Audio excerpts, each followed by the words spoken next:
तो स्टूडेंट्स, हमने कुछ टॉपिक कुछ जो इसकी डेफिनेशंस थी स्टैटिस्टिक्स के अंदर काम आने वाली, वो हमने डिस्कस की थी प्रीवियस वीडियो में।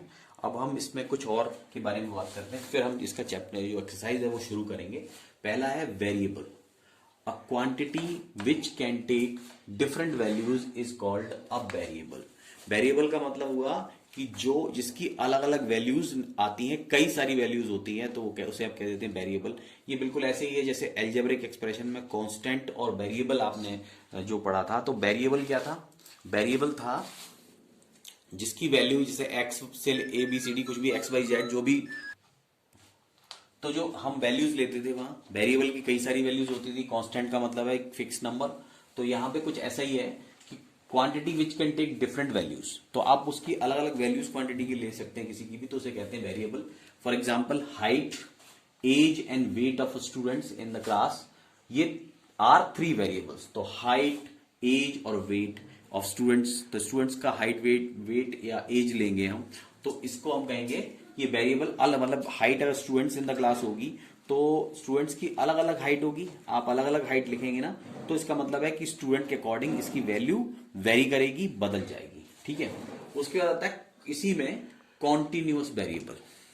कॉन्टिन्यूअस वेरिएबल में क्या है? A variable which can take any numerical value within a certain range.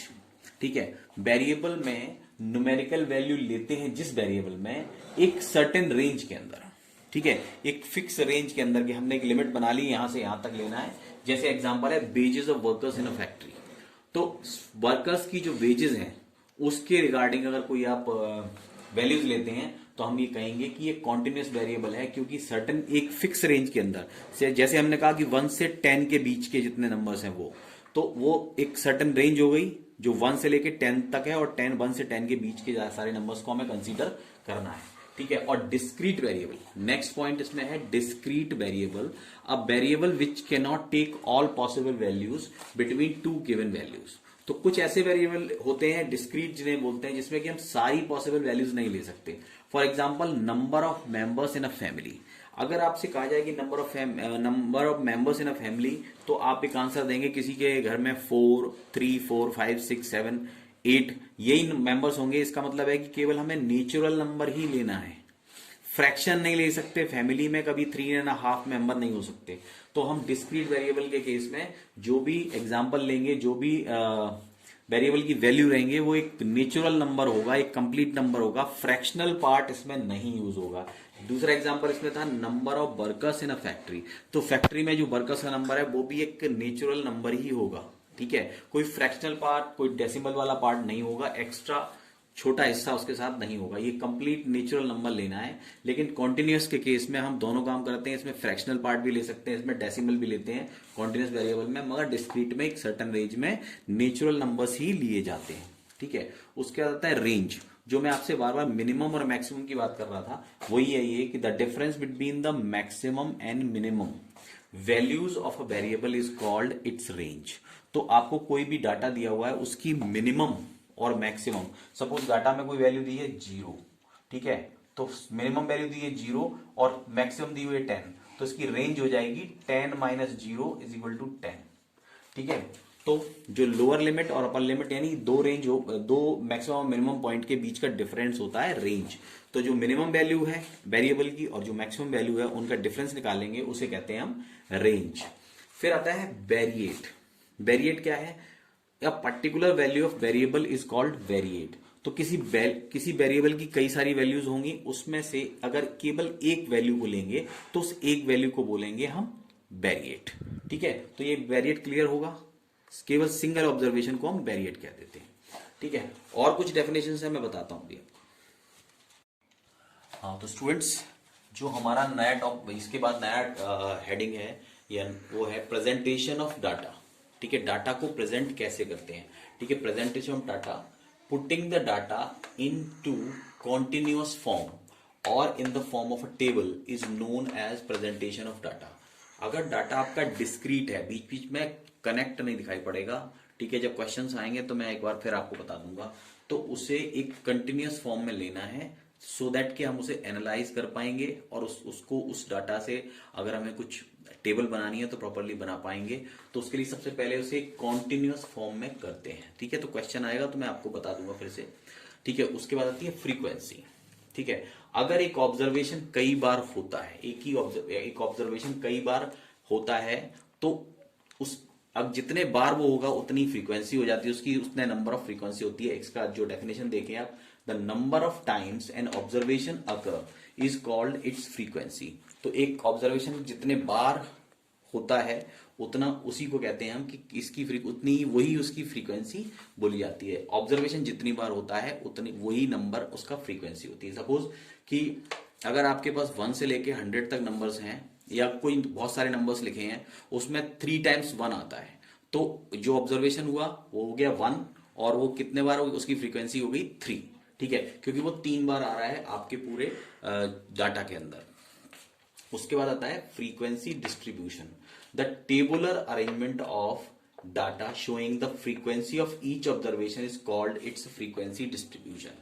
तो अगर एक टेबुलर अरेंजमेंट हो, जो टेबल हम बनाते हैं स्टैटिस्टिक्स के अंदर, जो टेबल हम बनाते हैं उसमें अरेंजमेंट करते हैं डाटा का, और उसमें फ्रीक्वेंसी दी होती है कि एक ऑब्जर्वेशन कितने बार आया इसमें, तो उसकी फ्रीक्वेंसी डिस्ट्रीब्यूशन, टेबल या फ्रीक्वेंसी डिस्ट्रीब्यूशन कहते हैं उसको, कि फ्रीक्वेंसी डिस्ट्रीब्यूशन किस तरह से है, ठीक है। फिर आता है रॉ डाटा और अनग्रुप्ड डाटा। रॉ डाटा का मतलब है इंफॉर्मेशन जिस फॉर्म में आपने कलेक्ट की, उसके बाद आपने उसको असेंडिंग ऑर्डर में लगाया, डिसेंडिंग ऑर्डर में लगाया, या किसी तरह से एडजस्ट किया है, लेकिन प्राइमरीली आपने शुरुआत में जो ऑब्जर्वेशंस लिए उनको रफली एक जगह पर लिख लिया, ठीक है। तो उसको कहेंगे हम रॉ डाटा, कि अभी ये डाटा जो है इस पर हमें काम करना है, इसकी प्रेजेंटेशन सही से करनी है, तो वो बाद में पहले जिस फॉर्म में डाटा आपने कलेक्ट किया उसको कहेंगे रॉ डाटा और अनग्रुप्ड डाटा। इसका एग्जांपल है the marks obtained bye 25 students in a class के अंदर 25 स्टूडेंट्स के मार्क्स आपने लिए, तो पहले तो रैंडम लेंगे, फिर उनको इंक्रीजिंग या डिक्रीजिंग ऑर्डर में लगाएंगे। तो जब आपने ऑब्जर्वेशन किए, ये नोट किए, तो वो एक रॉ फॉर्म है उसकी, तो उस रॉ फॉर्म को कहेंगे कि ये रॉ डाटा है, ठीक है। उसके बाद आता है एरे। तो एरे क्या है? An arrangement of raw data in ascending order or descending order of magnitude is called an array। तो जो रॉ डाटा आपको मिलता है, उस रॉ डाटा को आप असेंडिंग या डिसेंडिंग ऑर्डर में बनाते हैं, उसे फिक्स करते हैं। तो जब आप उसको असेंडिंग या डिसेंडिंग ऑर्डर में रखेंगे तो उसे कहेंगे, उसको करने को, उस अरेंजमेंट को करने को कहते हैं एरे, कि हमने ये डाटा एरे कर लिया असेंडिंग में या डिसेंडिंग में, ठीक है। और आगे जो ये पॉइंट्स हैं इनको आप अच्छे से पढ़ लें, और एक लास्ट वीडियो इसके रिगार्डिंग और बनाऊंगा मैं, उसमें कुछ और चीजें हैं जो आपको मुझे बतानी है, और उसके बाद फिर हम 14.1 स्टार्ट कर देंगे। हाँ स्टूडेंट्स, लास्ट जो हमारा रह गया है मैं आज ही पूरा करा देता हूँ, क्योंकि इसमें ये 2 चीजें मुझे करानी है, उसके बाद तो एक्सरसाइज 14.1 ही यूज करेंगे हम, 14.1, तो बस इनको और देख लें हम। देखिए, types of grouped frequency distribution. तो फ्रीक्वेंसी डिस्ट्रीब्यूशन को हम 2 तरह से करते हैं। ग्रुप फ्रीक्वेंसी डिस्ट्रीब्यूशन को हम 2 टाइप की होती है ग्रुप फ्रीक्वेंसी डिस्ट्रीब्यूशन। पहली होती है एक्सक्लूसिव फॉर्म, और इसे दूसरा कहते हैं कॉन्टिन्यूअस इंटरवल फॉर्म। तो एक्सक्लूसिव फॉर्म और कॉन्टिन्यूअस इंटरवल फॉर्म, ये फर्स्ट टाइप की ग्रुप फ्रीक्वेंसी डिस्ट्रीब्यूशन होता है। इसमें क्या होता है? A frequency distribution in which the upper limit of each class is excluded and lower limit is included is called an exclusive form. तो इसमें देखिए, अगर हम एक एग्जांपल लेते हैं, suppose the marks obtained by some students in examination are given 0 to 10, 10 to 20, इस तरह से पूरा डाटा होता है क्लास इंटरवल में। तो यहां पर क्या है, अगर 0 से 10 जो क्लास है, कंसीडर क्लास 0 to 10, इसमें क्या करेंगे हम, जो लोअर लिमिट है उसे कंसीडर करेंगे, बी इंक्लूड 0 एंड एक्सक्लूड 10, मगर 10 को कंसीडर नहीं करेंगे। 10 जो है वो नेक्स्ट क्लास में इंक्लूड किया जाएगा, यहां पर वो लोअर लिमिट होगा। जहां ये लोअर लिमिट है वहां पर इसे इंक्लूड करेंगे, मगर जो अपर लिमिट है उसको हम एक्सक्लूड करेंगे। तो इस क्लास में 10 to 20 में 10 को इंक्लूड करेंगे, बट बी एक्सक्लूड 20, ठीक है। तो इस टाइप का जो डिस्ट्रीब्यूशन होता है उसे कहते हैं एक्सक्लूसिव फॉर्म और कॉन्टिन्यूअस इंटरवल फॉर्म। नेक्स्ट दूसरा सेकेंड टाइप है इंक्लूसिव फॉर्म और डिसकंटिन्यूअस इंटरवल फॉर्म। यानी इंक्लूसिव फॉर्म का मतलब है कि जो अपर और लोअर लिमिट दोनों ही इंक्लूड करी जाती हैं, ठीक है। उसी के बेसिस पर ये डेफिनेशन है, a frequency distribution in which each upper limit as well as lower limit is included, ठीक है। तो ऐसा फ्रीक्वेंसी डिस्ट्रीब्यूशन जिसके अंदर लोअर लिमिट और अपर लिमिट दोनों को इंक्लूड करते हैं, उसे कहते हैं हम inclusive form. Thus we have classes of the form.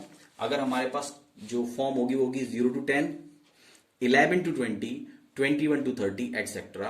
तो इसे हम 0 to 10, इसको 0 to 10 में 0 भी इंक्लूड होगा और 10 भी। इस similarly in 11 to 20, 11 will be included and 20 will also be included. So lower and upper limit both are included in case of inclusive form. ठीक है, तो आई होप आपको सारी चीजें क्लियर हो गई होंगी। और यहां तक आपको थ्योरी भी लिखनी है, तो मैंने इस बोर्ड का पूरा व्यू लिया है इसमें। तो इसमें जो कुछ हमारे 2-3-4 बोर्ड के व्यू आ चुके हैं आपके पास, तो ये सारे नोट्स आप पहले स्टैटिस्टिक्स को स्टार्ट करने से पहले आप इसे पहले लिख लेंगे उस चैप्टर में। उसके बाद हम 14.1 कल से शुरू कर देंगे। ठीक है।